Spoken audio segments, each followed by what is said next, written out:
আসসালামু আলাইকুম প্রিয় ভিউয়ার্স, আমার নাজমুল মামা আজকে তার কিছু কথা শুনুন। দেখুন, একটি মেয়েকে প্রেমের প্রস্তাব দেবে, তা কি ভাষায়? এটা নোয়াখালী নোয়াখালী ভাষায়। জি মামা।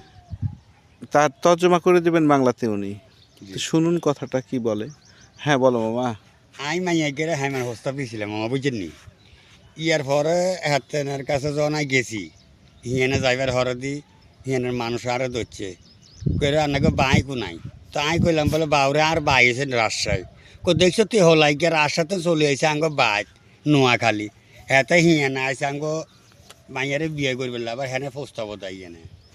তাই বললাম বাউরে কিয়া করতে মানে আমি যদি টিয়া করে খরচ করি আমি চলে আইছি আনকে মাইয়ারে এলাকার মাইয়ারে বিয়ে করবে লাই ক আনের বাইরে আসে আনার তো হিয়ানে বিয়ে দেওয়া যেত না কিলে এনারা দিতেন না কারণের বাইরে আসে এদুর বাউরে আনা ও দেশ কারা আমরা চিনি না ইয়ালাই বলি বাউরে হিয়ানে বিয়ে দিতেন না।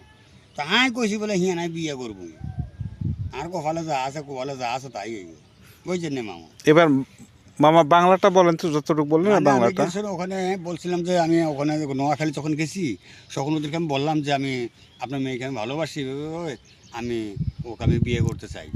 তোরা বলো যে না, তোমার বাড়ির আসছেই, আমি এখানে আমার মেয়ে কত দূর যা থাকতে পারবে না, সেটা কি সম্ভব? হ্যাঁ, কোন দেশ রাজশাহী, ওই রাজশাহীতে আমার মেয়ের বিয়ে দেবো না। তা আমি বললাম না, আমি বিয়ে করেই আমি যাবো, বুঝছেন মামা? এরপরে লাস্ট আর কি বিয়ে করেই আমি ছেড়েছি মামা। বিয়ে করে ছাড়িয়েছি, বিয়ে করেছি, বাড়িতে বউ এনেছি মামা, আমার কপালে না চলে গেল মামা, বুঝলেন? এই হলো আমার ইতিহাস মামা। এই 3 করছি বিয়ে, অনেক হলো আনা সব 4 বুঝলেন নি? আর কি কইতে আমার বাবুরে। তো ঠিক আছে মামা। জি মামা। তো ঠিক আছে ভিউয়ার্স, বাংলা তারপরে নোয়াখালী জি মামা। দুই ভাষায় শুনলেন। ঠিক আছে, ভালো থাকুন সবাই, সুস্থ থাকুন। আসসালামু আলাইকুম।